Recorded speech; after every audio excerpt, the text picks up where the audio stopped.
Amados irmãos, o culto não presencial está ocorrendo porque, como sabemos, nós estamos em grave dificuldade de saúde na nossa cidade e é prudente então fazermos assim.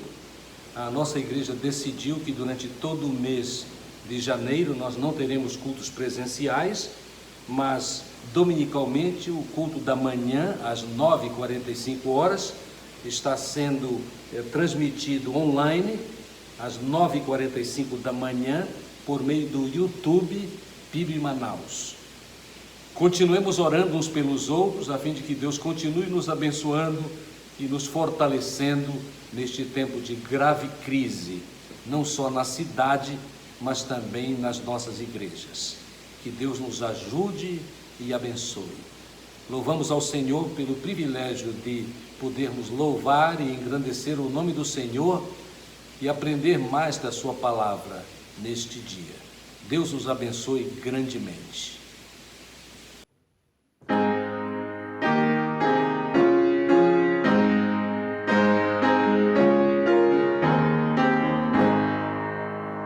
Vinde, cristãos, cantai, aleluia, amém. A Cristo Rei louvai, aleluia, amém. De todo o coração, com fé e gratidão, cantai com devoção, aleluia, amém. Alegres com fervor, aleluia, amém. Rendei a Deus louvor, aleluia, amém. Ele nos guiará, sempre nos guardará, nunca nos faltará, aleluia, amém. Vozes bem alto erguei, aleluia, amém. Com toda a sua grei, aleluia, amém. Oh, adorai a Deus, sempre vós filhos teus, na terra e lá nos céus, aleluia, amém.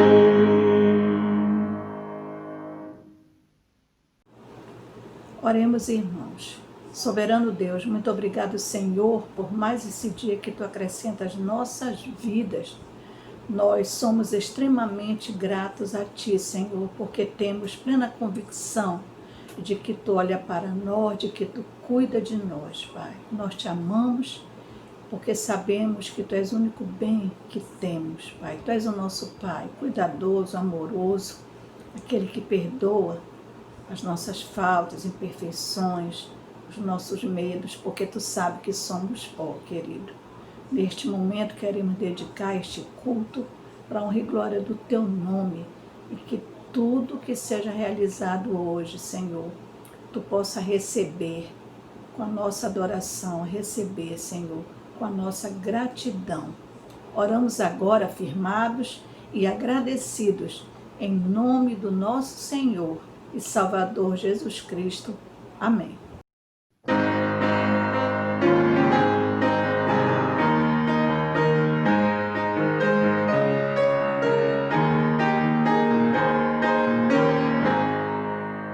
A Deus demos glória com grande fervor, seu Filho bendito por nós todos deu. A graça concede a qualquer pecador, abrindo-lhe a porta de entrada nos céus. Exultai, exultai, vinde todos louvar a Jesus Salvador, a Jesus Redentor. A Deus demos glória, porquanto do céu seu Filho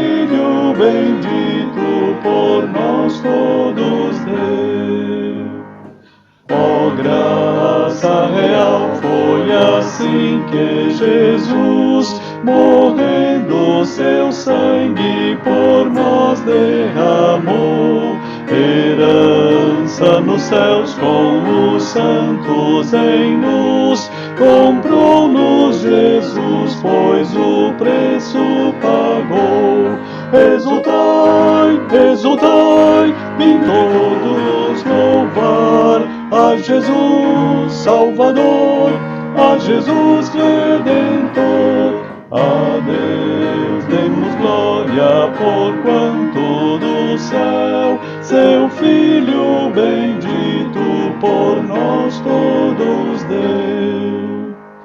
A crer nos convida tal prova de amor, nos merecimentos do Filho de Deus. E quem, pois, confia em Jesus Salvador, vai vê-lo exaltado na glória dos céus.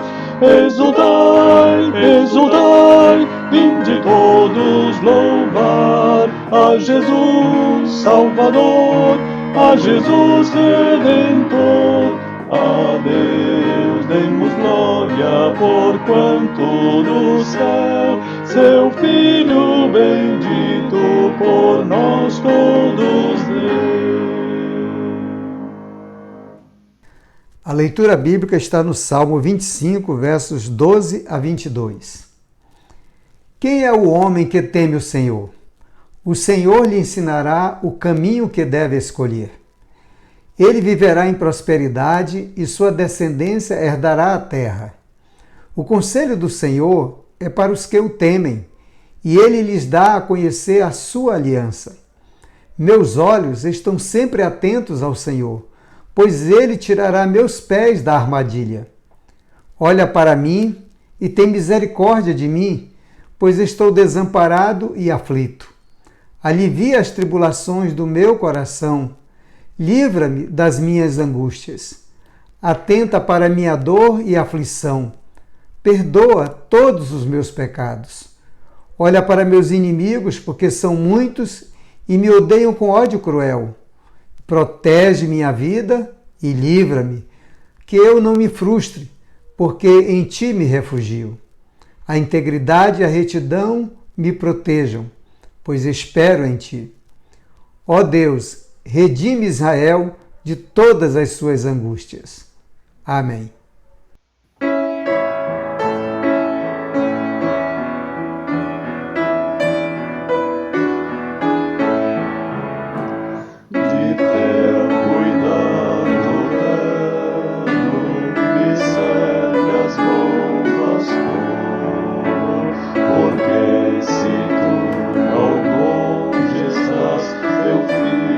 Sem vigor, ao pé de ti desejo, meu Deus, meu Pai, viver, e tua forte mão sentir, a minha sustento.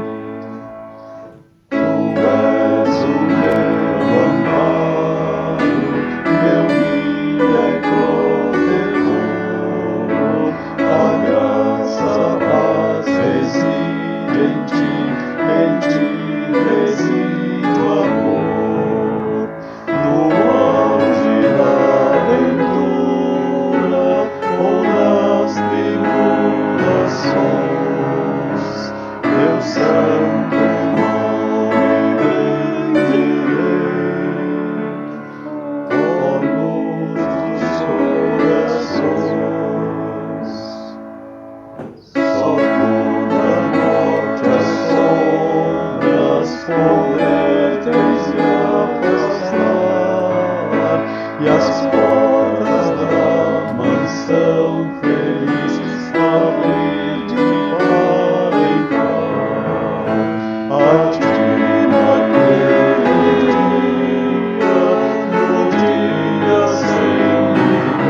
Amado Deus, Senhor eterno, todo-poderoso, graças e louvores te rendemos, Pai, por tudo que Tu és, por tudo que Tu fazes, Pai, por tudo que o Senhor ainda há de fazer. Pai, neste momento em que estamos com os nossos corações aflitos, angustiados, por todas as situações que estamos passando, Pai, com os nossos irmãos em Cristo Jesus, Pai. E nós queremos, Senhor, colocar mais uma vez diante de Ti, Pai, esses irmãos. Deus, muitos deles estão em leito de UTIs, Pai, alguns estão hospitalizados, Pai. Alguns estão se tratando nas suas casas, Senhor Deus Todo-Poderoso. Tu conheces, Deus, a vida de cada um deles, Tu conheces, Senhor, tudo que eles estão passando nesse momento. Pai, mas nós queremos Te apresentar mais uma vez, Pai, a vida desses nossos irmãos em Cristo Jesus, Pai. A nossa lista, Pai, onde está todos os nomes deles, Pai, são grandes. É grande, Deus, mas nós sabemos que o Senhor é maior, que o Senhor é poderoso, que o Senhor pode fazer milagre, Pai, na vida de cada um deles, Pai. E nesse momento, Senhor, nós queremos Te pedir, faça um milagre, Pai, na vida desses nossos irmãos, Pai. Os que estão em suas casas, sendo tratados pelas suas famílias, os que estão nos hospitais, Pai, sendo tratados pelos enfermeiros e pelos médicos. Pai, nós Te pedimos uma bênção especial, Senhor, por aqueles que estão em leito de UTI. Deus, que o Senhor possa ser com eles, com seus familiares, Pai, e conosco, Pai, que fazemos parte da sua família, Deus, família de Cristo. Ó Deus, nós Te pedimos uma bênção especial pela vida do irmão Jacinto Ali. Deus, tenha misericórdia da vida do Teu servo. Faça um milagre, Pai, na vida dele, Senhor. Tira ele daquele leito de UTI, Senhor Deus, com vida. E traga ele, Senhor, para o seu lar, para junto de nós, Pai Todo-Poderoso. A mesma coisa Te peço pelo irmão Edson Braga, Deus. Tenha misericórdia da vida do Teu servo. Abençoa, Pai, ele. Restaura a sua saúde, meu Deus Todo-Poderoso, Senhor. E traga ele de volta para o seu lar. Ó Senhor, Deus amado e Todo-Poderoso, nós continuamos, Pai, Te pedindo pelas nossas vidas, pela nossa família, pelos nossos irmãos em Cristo Jesus, Pai. Continuamos Te pedindo, Senhor, pela liderança do nosso país, que o Senhor dê sabedoria para a liderança do nosso país, Pai, para que possam tomar decisões sábias e corretas. Ó Senhor, Deus amado, queremos Te pedir também, Deus, pela vida dos enlutados. Tantas famílias, Senhor, que estão sofrendo neste momento, Pai, porque perderam seus entes queridos. Deus, sabemos que só o Senhor é o consolo, só o Senhor é o conforto. E por isso, Senhor, que Te pedimos, visite, Senhor, cada pessoa que está passando por esta situação, ó Deus. E Te pedimos também, Senhor, pela família da nossa igreja, Senhor, abençoe cada família da nossa igreja, Deus, abençoe a liderança, a vida dos pastores, as vidas dos diáconos, diaconisa, dos líderes de ministério, a vida, Senhor, de cada membro e cada congregado, Pai, cada participante de sua família, Deus. Ó Senhor, que o Senhor esteja nos protegendo de todo mal, de todo perigo, e principalmente, Senhor, nos protegendo deste vírus, ó Deus. Abençoa-nos, ó Deus, porque sabemos que podemos confiar no Senhor, podemos confiar nas Suas poderosas mãos. E desde já, Senhor, nós Te agradecemos, porque sabemos, ó Deus, que o Senhor está no controle de todas as coisas. Nós sabemos, ó Deus, que nada passa sem o Teu aval. Tudo que passamos, Senhor, o Senhor está no controle. Abençoa as nossas vidas, Senhor. Perdoa, Pai, os nossos pecados, ó Deus, porque oramos no nome poderoso de Jesus. Amém.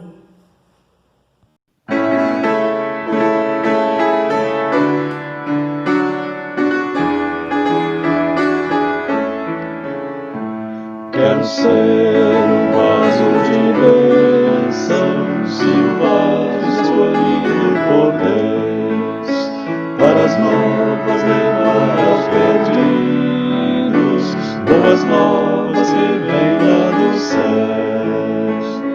Tudo consagro-te agora, Senhor, vou proclamar a mensagem de amor, meu compromisso no teu serviço é ser um vaso de bênção, Senhor.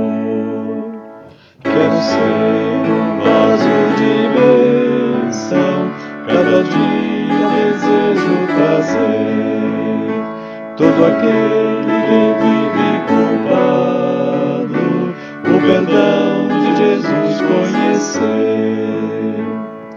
Tudo consagro-te agora, Senhor, vou proclamar a mensagem de amor, meu compromisso no teu serviço é ser um vaso de bênção, Senhor. Para ser um vaso de bênção é preciso ser sempre leal, é preciso ter fé e pureza que nos vem do poder divinal. Tudo consagro-te agora, Senhor, vou proclamar a mensagem de amor, meu compromisso no teu serviço é ser um vaso de bênção, Senhor. Amados irmãos, a mensagem de hoje tem a ver com a história de Abraão, o pai da fé. Esta é uma mensagem da palavra de Deus muito inspiradora e entendo que especialmente inspiradora durante este tempo, quando é tão necessário que estejamos confiados no Senhor para passarmos pelas crises que são comuns nestes dias. O texto é Gênesis capítulo 12, versos 1 a 9, que eu passo a ler. E o Senhor disse a Abraão: sai da tua terra, do meio dos teus parentes e da casa de teu pai, para a terra que eu te mostrarei. E farei de ti uma grande nação, e abençoarei e engrandecerei o teu nome, e tu serás uma bênção. Abençoarei os que te abençoarem, e amaldiçoarei quem te amaldiçoar, e todas as famílias da terra serão abençoadas por meio de ti. Abraão partiu como o Senhor lhe havia ordenado, e Ló foi com ele. Abraão tinha 75 anos quando saiu de Harã. Abraão levou consigo Sarai, sua mulher, e Ló, filho de seu irmão, e todos os bens que haviam adquirido e as pessoas que haviam comprado em Harã. Eles saíram para ir à terra de Canaã, onde chegaram. Abrão atravessou a terra até o lugar chamado Siquém, onde está o carvalho de Moré. Nesse tempo os cananeus estavam naquela terra. Então o Senhor apareceu a Abrão e disse: darei esta terra à tua descendência. E Abrão edificou ali um altar ao Senhor que lhe aparecera. Dali continuou até o monte ao oriente de Betel, onde armou sua tenda, ficando-lhe Betel ao ocidente e Ai ao oriente. Também ali edificou um altar ao Senhor e invocou o seu nome. Depois disso, Abrão prosseguiu o seu caminho, ainda seguindo para o Negueb. Nós sabemos que, desde o pecado de Adão e Eva, a corrupção e a idolatria dominaram o mundo de então, mas Deus, de forma muito determinada e clara, decidiu resgatar o homem para que o homem pudesse ter relação com ele. Neste texto tão precioso, nós temos o relato de como Deus agiu com Abraão. É interessante reconhecermos que esta ação de Deus em referência a Abrão é pura graça de Deus. porque Abrão não merecia este cuidado especial do Senhor. Segundo a própria palavra de Deus, nós aprendemos que a família de Abrão era uma família de cultuadores de outros deuses. Nós encontramos esta afirmação no livro de Josué, no capítulo 24 e no verso 2. E mais tarde, quando lemos também em Gênesis 31, 53, nós lemos uma palavra que alguns consideram conflitante, porque Labão diz que, e apresenta a mensagem de que Abrão tinha conhecimento e relação com o Deus, o único Deus, que é o Deus Jeová. A verdade é que, por graça e misericórdia, Deus entra em contato com Abrão e orienta a sua vida de maneira extremamente clara.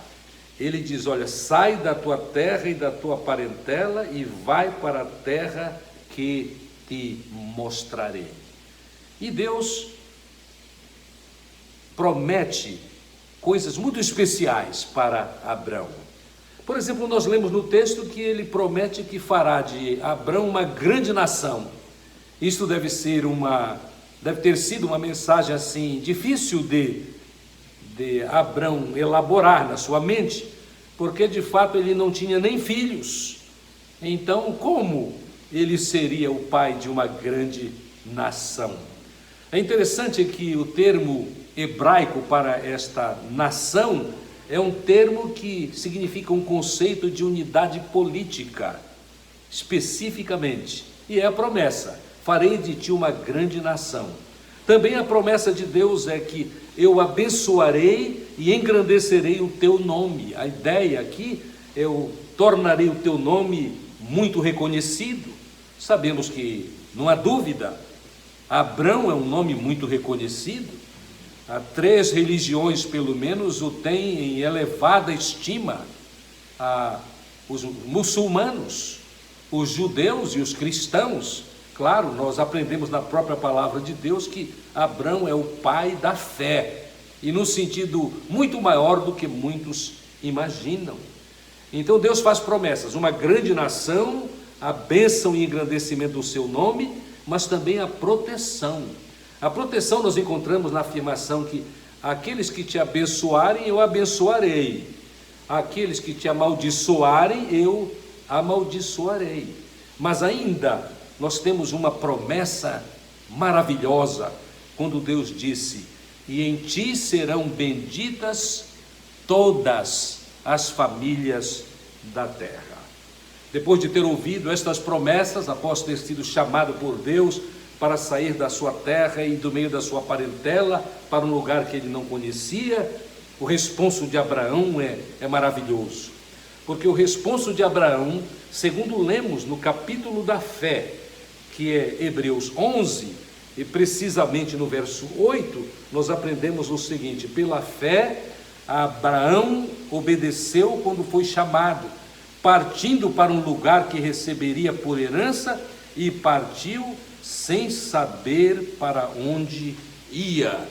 Tal a confiança de Abraão que ele partiu sem saber para onde ia, mas partiu confiante, porque certo de que havia sido chamado.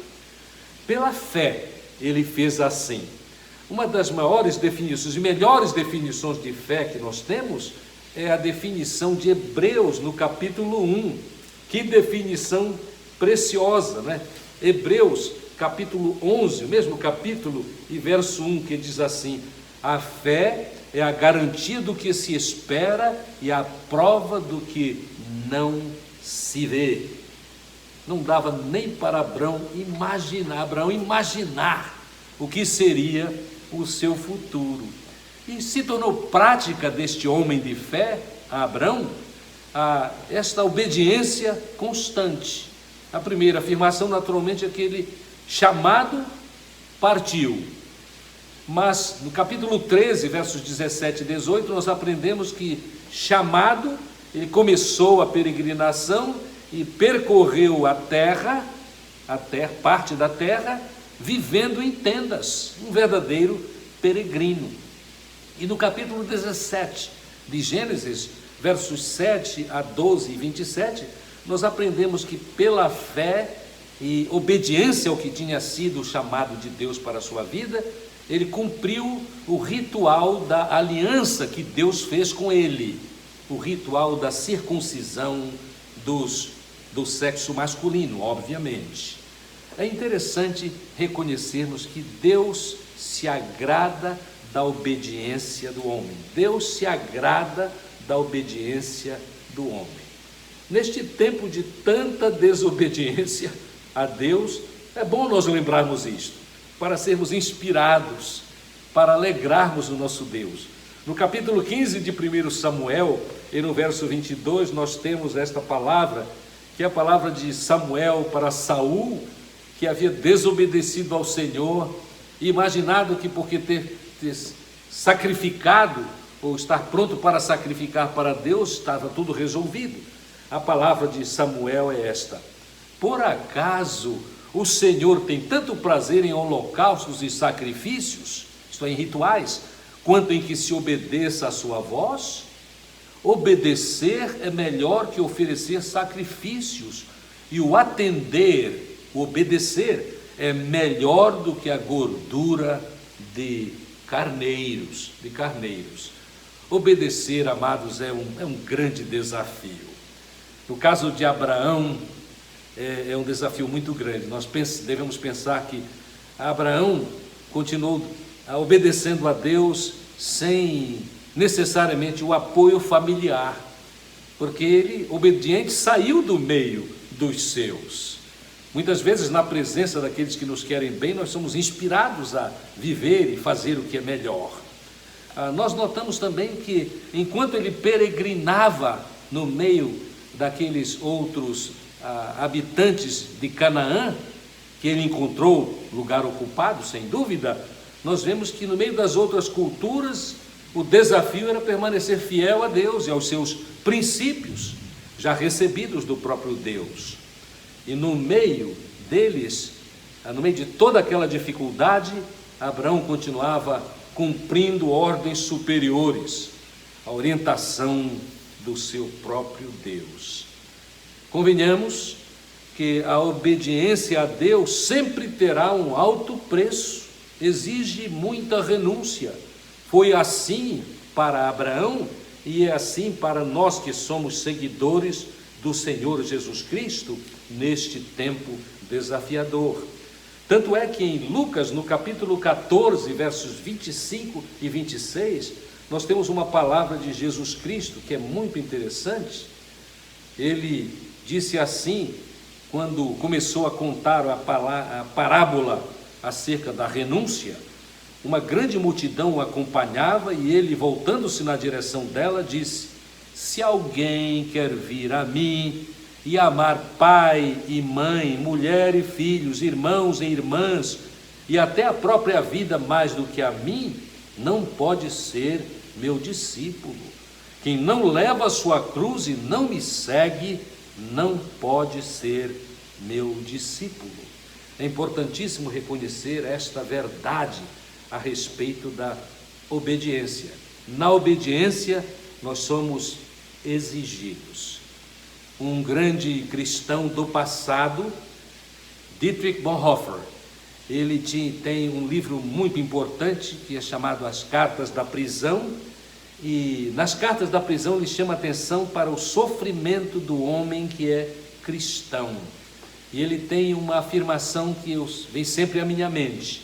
Ele diz que quando nós somos de Cristo, nós precisamos ter a coragem de escolher o nosso sofrimento, escolher as nossas lutas, sim, porque uma vez decididos a obedecer a Deus, haverá exigências sobre nós, e às vezes são exigências penosas, mas vale a pena nós cumprirmos a vontade do Senhor. Abraão foi obediente, e como obediente, naturalmente que ele teve de aceitar as mudanças exigidas na experiência de peregrinação rumo à terra prometida. Como obediente, ele teve de manter e manteve o foco determinado no projeto de Deus, na promessa de Deus para a sua vida. Também, obediente, ele foi preparado por Deus para abandonar qualquer tipo de egocentrismo.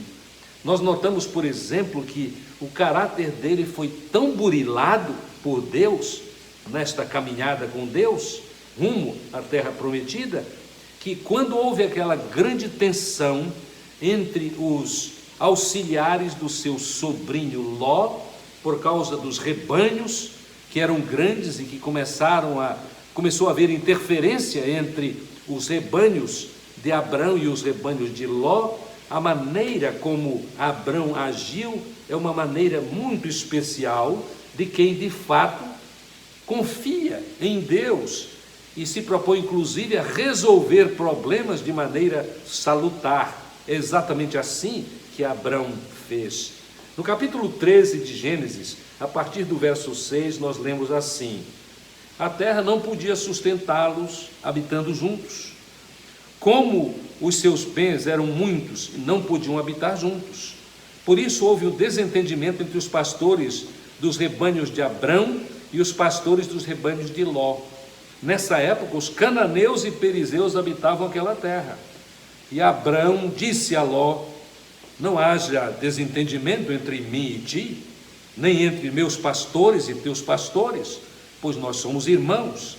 A terra toda não está diante de ti, peço-te que te separes de mim.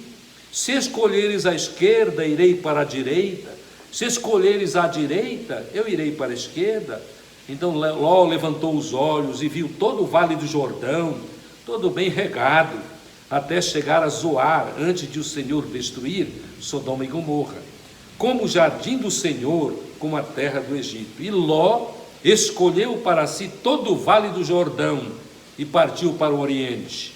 Assim se separaram um do outro.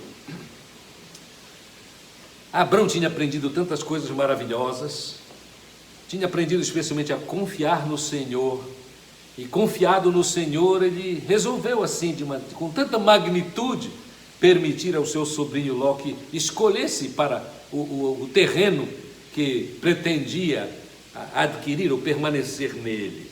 E ele ficou com a outra parte da terra e não deixou de ser abençoado. Mas nós lemos também que nesta peregrinação obediente de Abrão, ele costumava adorar a Deus. E ele, em muitos lugares, ele erigiu altares ao Senhor. E além de erigir altares ao Senhor, ele dedicou também seus bens a Deus, como lemos no capítulo 14, verso 20 de Gênesis, quando depois de uma grande vitória, ele entregou dízimos ao rei de Salém. Nós já vimos então, Deus chamou Abraão do meio da sua terra e da sua parentela para um lugar que ele viria mais tarde, e ele obedeceu. Deus derramou promessas muito especiais sobre Abrão, mas talvez a parte mais importante de todo este texto para nós é aquela parte em que nós podemos ler e aprender sobre a grande promessa, a grande promessa. É assim que eu gosto de chamar esta promessa que está no verso 3 do capítulo 12 de Gênesis, na última parte, onde a palavra do Senhor nos diz que Deus disse a Abrão: e todas, a ênfase deve ser essa, todas, e todas as famílias da terra serão abençoadas por meio de ti. Qual teria sido a reação de Abrão ao ouvir: Abrão, todas as famílias da terra serão abençoadas por ti? Ora, Deus, desde os primórdios da história, Deus decidiu abençoar os homens. E cremos, porque os planos de Deus são eternos, que Ele planejou, sim, desde o início, abençoar por meio do seu servo Abrão. E o que isto significa? esta bênção, todos os habitantes da terra serão abençoados. Ora, nós devemos entender que há uma relação íntima, direta, não há como separar a primeira parte da Bíblia Sagrada da segunda parte, o Velho Testamento do Novo Testamento. Um dos meus professores do seminário gostava de dizer, o que já tenho repetido algumas vezes para os irmãos, ele dizia assim, a integridade, a união da palavra de Deus, de Gênesis a Apocalipse, é tão grande que quem lê inteligentemente o Velho Testamento, naturalmente pergunta onde está o resto da história. E quem lê o Novo Testamento perguntará inteligentemente qual é o fundamento desta história. Pois bem, quando nós queremos o entendimento desta grande promessa, nós precisamos ir a uma das cartas do apóstolo Paulo, a carta aos Gálatas, no capítulo 3, e no versos 8 a 16, nós encontramos a explicação do significado desta grande promessa: e em ti serão benditas todas as famílias da terra. Notem só a preciosidade deste texto de Gálatas, no capítulo 3, a partir do verso 8. Diz assim o texto: e as escrituras aqui é referência às escrituras do povo judeu, a escritura de Jesus Cristo, o Velho Testamento. E as escrituras, prevendo que Deus iria justificar os gentios pela fé, anunciou com antecedência a boa notícia a Abraão, dizendo: em ti serão abençoadas todas as nações. Desse modo, os que são da fé são abençoados juntamente com Abraão, o homem que creu. Pois todos os que são das obras da lei estão debaixo de maldição, porque está escrito: maldito aquele que não permanece na prática de todas as coisas escritas na lei. E é evidente que ninguém é justificado diante de Deus pela lei. Por quê? Porque o justo viverá pela fé. E o texto continua, e é um texto extremamente precioso. Eu quero ler a partir do verso 16 agora. Assim as promessas foram feitas a Abraão e a seu descendente. É no singular. A Escritura não diz e a seus descendentes, como se falasse de muitos, mas como quem se refere a um só. E a teu descendente que é Cristo. É a teu descendente que é Cristo. Cristo é descendente de Abraão. E por meio de Cristo é que Deus salvaria, como já salva a humanidade, todos aqueles que creem no Senhor Jesus Cristo.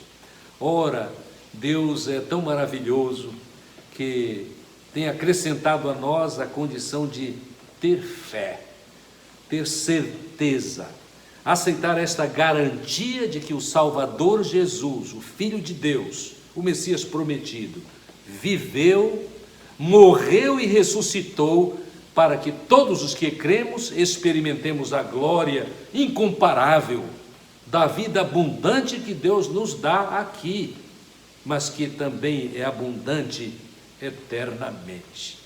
E, amados, os resultados dessa fé são inumeráveis.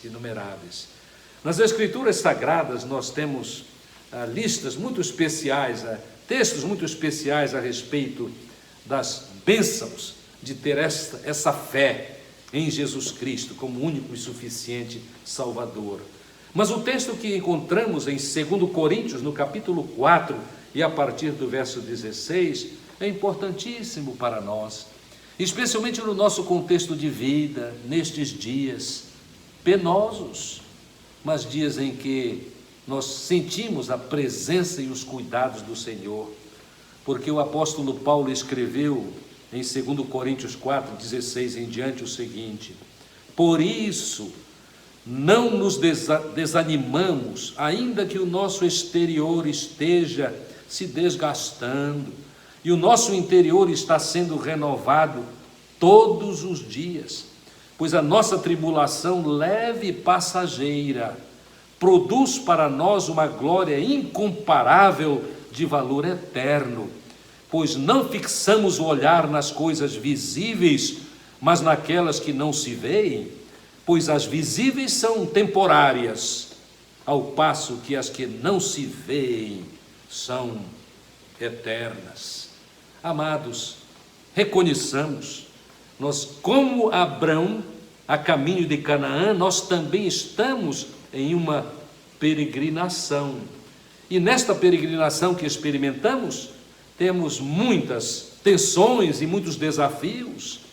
Nós devemos reconhecer que vivemos na cultura da impiedade em nossos dias, na cultura do desrespeito às leis, mesmo as inspiradas diretamente da palavra de Deus, e especialmente isso.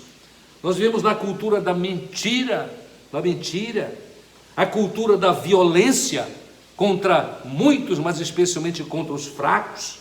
Nós vivemos um tempo de terrível idolatria, nós vivemos na cultura da morte.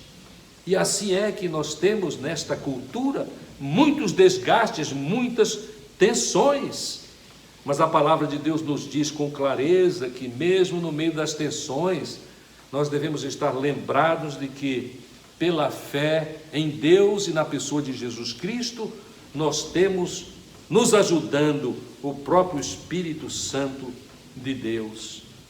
É isto que levou o apóstolo Paulo, também na carta segundo Coríntios, no capítulo 5 e a partir do verso 1, se expressar assim: sabemos que se essa nossa tenda, nossa casa terrena for destruída, temos um edifício da parte de Deus, uma casa eterna no céu, não feita por mãos humanas.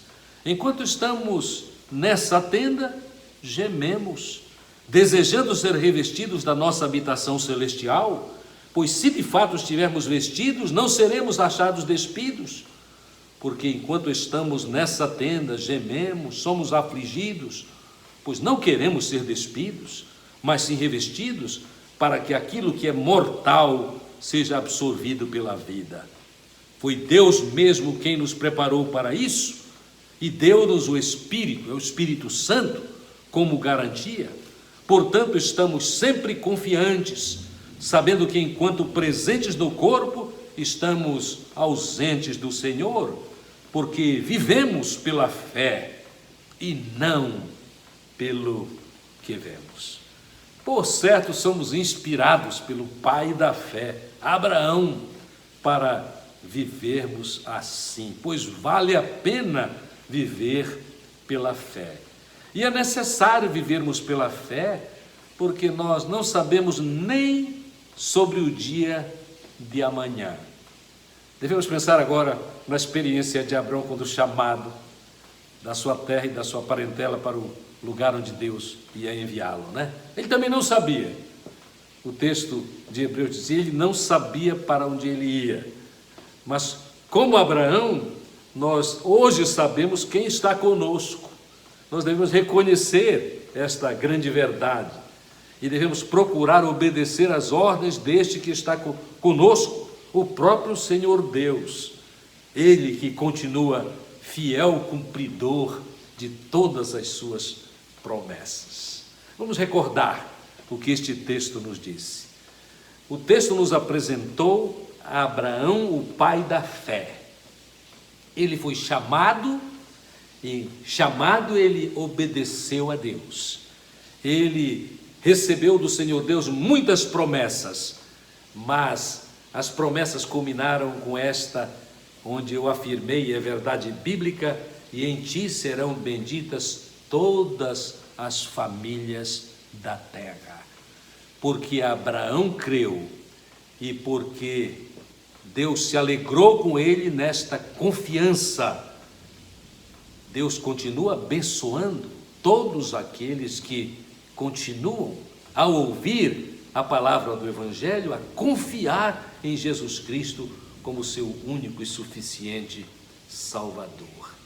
Amados, o apelo que nós temos à luz desta bênção que foi a experiência de Abraão, que pela fé cumpriu os desígnios de Deus na sua vida, nós devemos aprender que é uma grande responsabilidade sobre nós, como foi sobre Abraão, ser abençoado por Deus. Com esta finalidade, em ti serão abençoadas todas as famílias da terra. Há uma história muito preciosa em 2 Reis, no capítulo 7, que é a história daquele tempo quando o povo de Deus em Samaria estava sitiado pelos sírios. E a tragédia de a cidade de Samaria estar sitiada por tanto tempo era enorme. A palavra de Deus conta de forma extremamente dramática que o rei de Israel estava andando perto dos muros e ele ouviu duas mulheres conversando e havia uma intriga entre elas. A história é contada em 2 Reis capítulo 7, porque elas haviam feito um trato de que por causa da fome elas comeriam um dos filhos, quer dizer, o filho de uma delas, e depois, quando houvesse novamente necessidade de alimentação, comeriam o filho da outra. E a reclamação é que a primeira permitiu que o seu filho fosse morto e alimentado, usado para alimento, mas quando a outra foi solicitada, ela escondeu o filho, e naturalmente isto fala de uma tragédia inominável. Era uma situação de extremo desespero, de extremo desânimo, extrema ameaça. Até o profeta Eliseu, que estava lá, foi ameaçado, mas ele continuava a profetizar a verdadeira palavra do Senhor. E o texto nos conta que a profecia de Eliseu para aquele tempo de tragédia, quando não havia mais nenhuma confiança em absolutamente nada, foi de que dentro de pouco tempo Deus resolveria aquela questão. E resolveu mesmo, resolveu. A palavra do profeta era verdadeira. Tanto é que nós lemos, a partir do verso 3 de 2 Reis 7, de que alguns leprosos que eram excluídos da vida social das cidades naquela época, alguns leprosos, 4 deles estavam separados da cidade, e a situação era tão grave que eles entraram num grande dilema. E eles conversaram entre si o seguinte: olha, se nós formos para a cidade, nada será resolvido. Se nós entrarmos na cidade, nada será resolvido. Se nós ficarmos aqui fora da cidade, nós também morreremos, porque não há suprimentos para nós. Então, vamos decidir ir para o acampamento dos inimigos sírios? Quem sabe eles serão misericórdios conosco, se não, a sorte está lançada. E decidiram então, pelo que achavam melhor, foram visitar o acampamento dos sírios, mas ao chegar lá, tiveram uma enorme surpresa.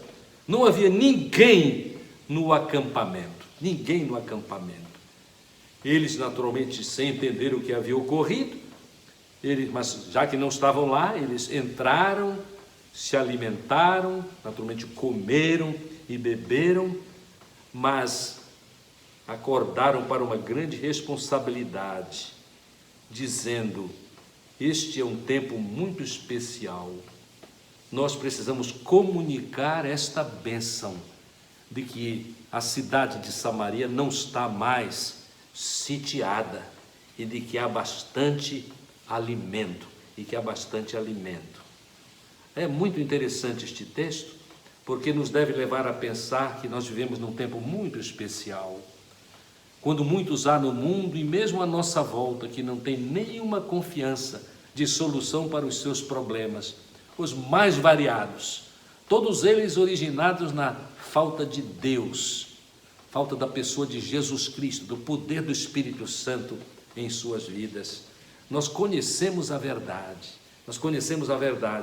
nós sabemos que há solução para as nossas crises, e não apenas isso, Deus nos dá a responsabilidade de abençoarmos multidões, cumprindo a vontade de Jesus Cristo, na ordem que Ele deu para os seus seguidores, e nós somos estes seguidores de Jesus Cristo.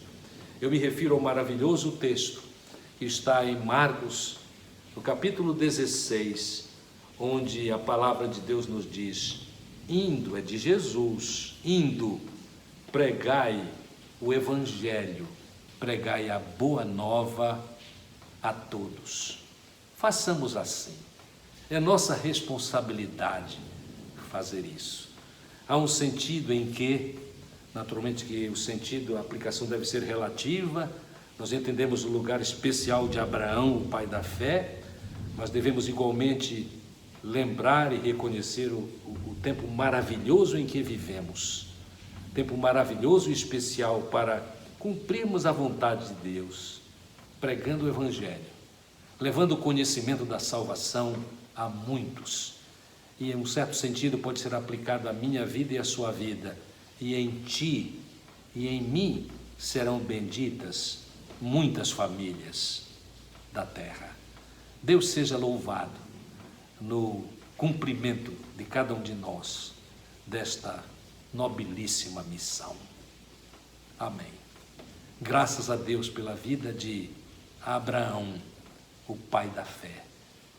Devemos pensar e reconhecer que é um privilégio o nosso de estar em uma posição de podermos, por causa da experiência que temos com Jesus e as transformações que Jesus já operou na nossa vida, estamos em condição de levar esta mesma mensagem poderosa para a salvação dos nossos semelhantes. Que Deus assim nos ajude e abençoe. Amém. Amém.